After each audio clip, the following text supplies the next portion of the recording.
President Emmanuel Macron says France will withdraw its troops from Mali but maintain a military presence in neighboring West African nations. Announcing the move during a news conference in Paris on Thursday, Macron said we cannot remain militarily involved alongside Malian transitional authorities with whom we don't share the strategy and goals. France has about 4,300 troops in the Sahel region, including 2,400 in Mali. The so-called Barkhane force is also involved in Chad, Niger Republic, Burkina Faso, and Mauritania.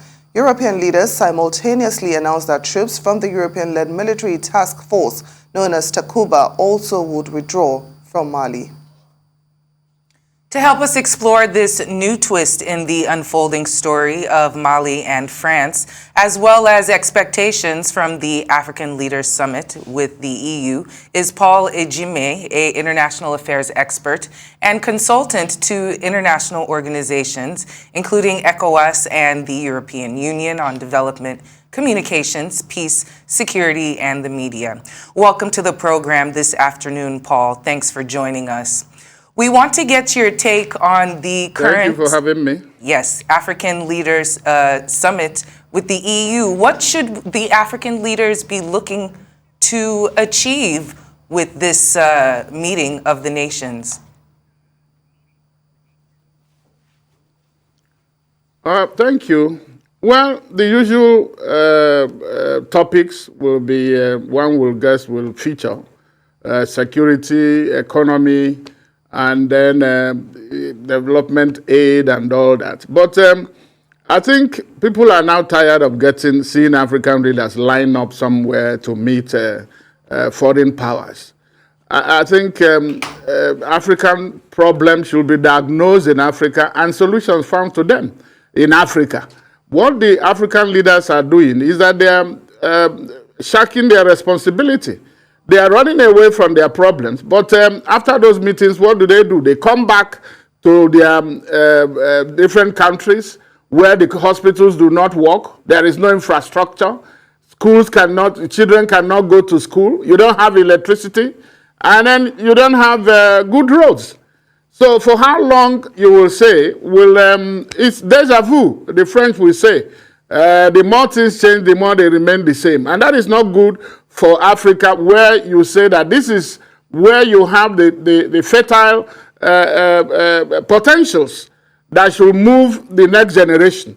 Africa is not utilizing those, particularly because of their leaders, the corrupt, greedy, and then self-serving leadership that Africa has had in the past decades. I think one cannot expect too much from these meetings.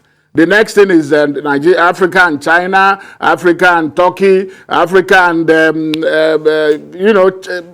and name them. Let it be Africa pro-Africa.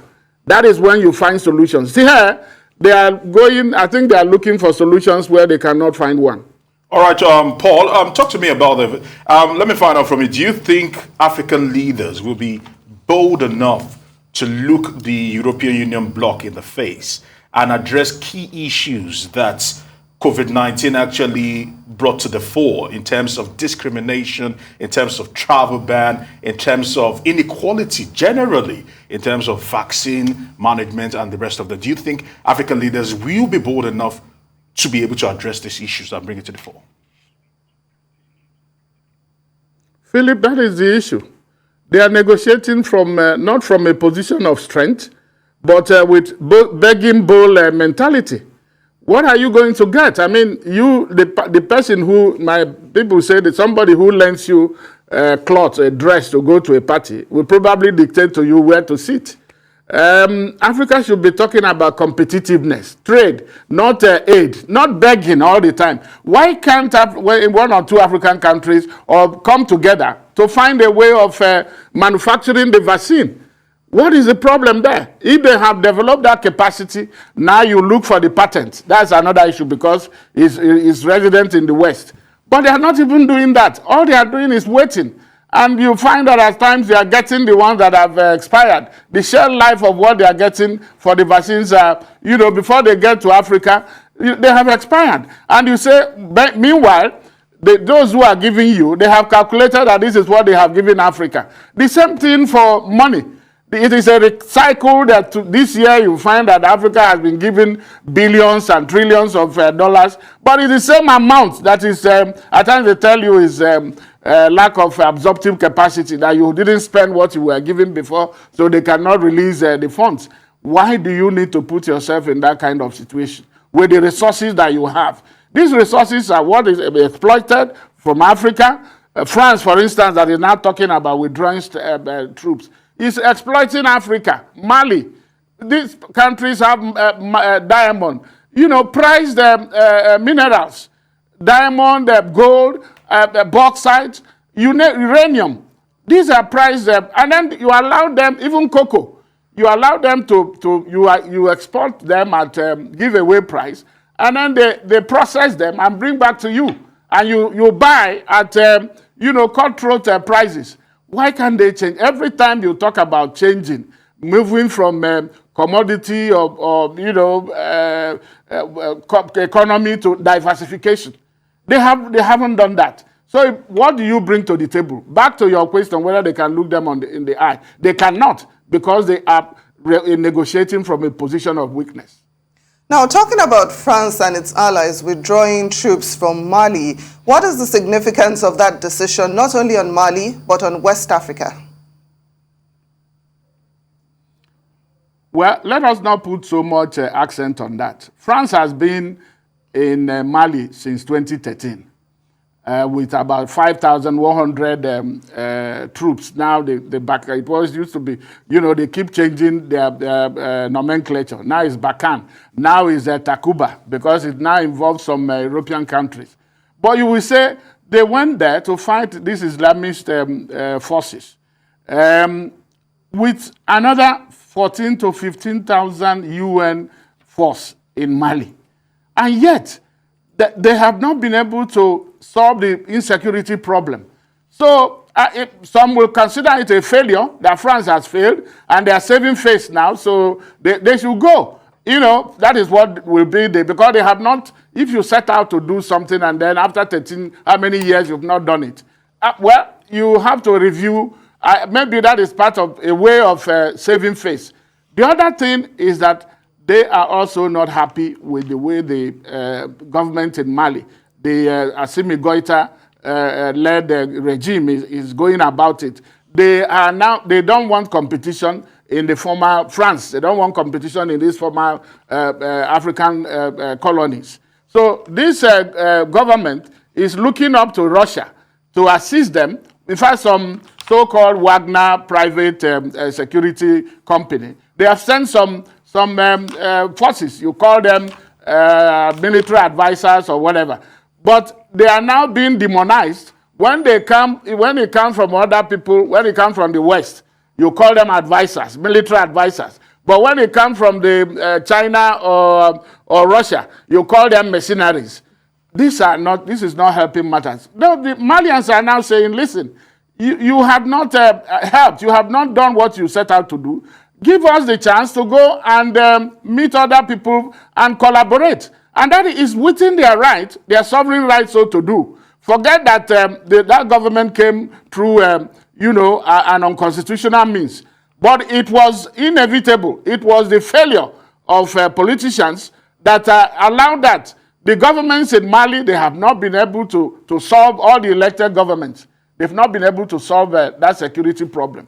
It's not likely that the military will do it. But here, it is part of the colonial and imperialistic agenda of France that has military bases in most of its former colonies.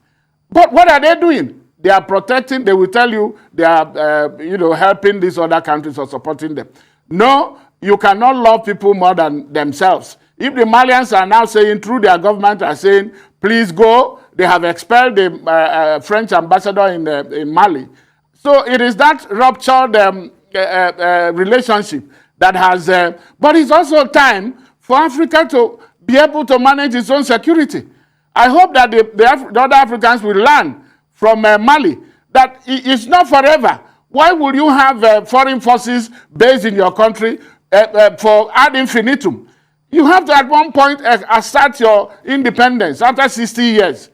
You know, it might have some ripple effect in the Sahel, but again, Africans, what about Africans that are there in the Sahel? Can they come together instead of going to Brussels or going to France?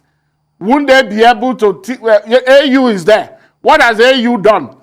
You know, and then they talk about ECOWAS, because also the Sahel is part of ECOWAS. Why can't these people talk about taking care of, your independence means you have to be politically independent, economically independent, and then in defense. Because somebody who is giving you, who is protecting you, will not allow you to enjoy your independence. So I think it's about time that the French forces that have not delivered on what they came to do in Mali, and then the Malians have a right to say, you go. But what they are doing now, they are saving face. President Macron is saying they are withdrawing troops. Whether or not they withdraw the troops, I mean, insecurity it's not going to end tomorrow. So it will require bilateral, multilateral collaboration and partnership to be able to end terrorism, Islamic extremism, and all the violence that is happening. Because that is what has put down the government of Mali. Keita said he was going to do it. He didn't do it. Unfortunately, he was overthrown, and then he has died in the process. So it is that antagonism. France does not want it does not want China, it doesn't want Russia around where he considers his areas of influence or sphere of influence. And who says that? Why wouldn't these countries assert their own independence? That is the issue. All right, Paul, you've been mentioning asserting independence. 4,000 or 5,000. We've been mentioning asserting their independence. And people will look at what has happened in Libya. People will look at what has happened in Mali, for example. The question is this. What should we do? Can we say for a fact that foreign forces coming into the African continent, not even understanding the terrain, should not even be allowed, because some people claim it makes matters worse than even better? Briefly. That is part of the problem. I mean, like I said, you bring people who do not understand, they don't know the terrain, and they do not understand the local nuances or the culture or tradition of the people. When you bring them there, what you are looking for is trouble because of friction between them and the local or host communities. The point will be that unless it is under the UN, and by the way, UN, they don't have that track record of ending conflicts. In fact, UN peace mission has become an industry. They have never put out any fire. They have not ended any war. Is it in Rwanda? Is it in the Congo? Or was it in Liberia or Sierra Leone? Or where? It took the ECOWAS ceasefire monitoring group, ECOMOG, to end the civil wars in Liberia and Sierra Leone. Africa should be looking at that. Having an African force, ECOWAS, they have one ECOWAS standby force. But because of the mistrust or the lack of money, they don't want nobody, when you contribute, they now go and ask these Europeans to also fund their peace mission. That is the irony. That is the contradiction. When you are begging to be able to fund your peace operation, you don't have security. You don't have peace.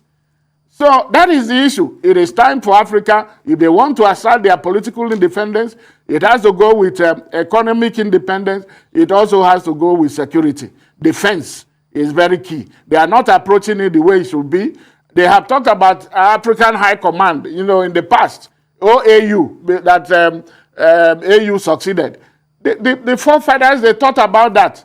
But these contemporary leaders, I think they are not there to serve. They are rulers. They are serving themselves and their families and their colleagues. They go to meetings to, drink champagne and that's it. They are miles away from the ordinary people, the common man and the common woman, if there is any term like that. So that gap must be breached. They have to climb down from that high horse and listen, get the feeling, the temperature of how people are suffering, hunger, anger, lack of amenities, lack of electricity, lack of fuel, no road, no hospital. Most of the leaders in Africa, most of them go abroad for their, what you now call medical tourism. Should that be accepted? What happened to the hospitals in your country? And then they fly to Belgium to go and meet Europeans. They fly to Paris to meet the French president. How does it sound? How does it look where you have so many African leaders lining up to go and meet one leader? It shows it's an embarrassment for the continent. Let Africa sit up. Let African leaders lead. They are not leading. International affairs expert Paul Ejime, thank you so much for joining us on Newsday.